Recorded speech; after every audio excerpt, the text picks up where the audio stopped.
Hello mga chaps! Nandito na naman yung inyong Madam Kilay. Ngayon naman pag-usapan natin yung mga tatlong klase ng kaibigan na karaniwan mong matatagpuan. Kung saan-saan. Nakakalat lang sila. Beshi number 1. Siya yung nakaagaan mo ng loob. Si Besh na laging concern sa'yo, kinocomfort ka, lagi siyang karamay mo pag may problema ka.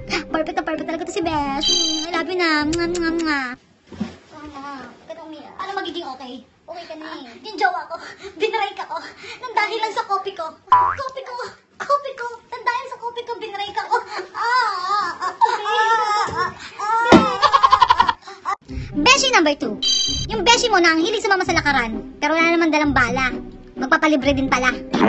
Ay, babe, banana Q. Ay, okay, tayo. Paano pabilingan itong dalawa? Ako na, Besh. May pambayad ako ng magbabayad. Hindi, meron ako ako dito. Ako na magbabayad. Ito na, wala ka din magpera. Meron ako, may pera ako. Sige, ako na. Ako na, okay. Huwag mo na ilabas yung pera mo. Ako na, wala ka namang pera. Kumari ka pa. Ako na. Beshi number 3. Ito yung mga beshi na nakakairita mga atribida. Mga orokan.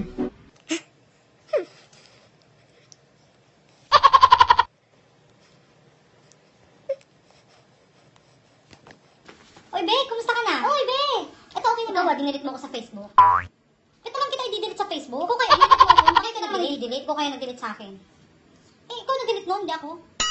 Sige na, hayaan mo na. Sige na, bye. Alis na ako. Sige, bye. Gigigil talaga ako eh. Tapos mahilig magparinig. Yan yung mga kaibigan mahihilig magparinig. Tapos, talong matatapang. Kung magpaparinig ka, punto mo. Itag mo ako. Hindi puro ka parinig. Nagigigil ako eh. Bakit? Pinaparing kami pagkikilay ko? Ha? Akala mo ba madali to? Ha? Itong pagkikilay ko, buwis buhay to! Ha? Tanda mo!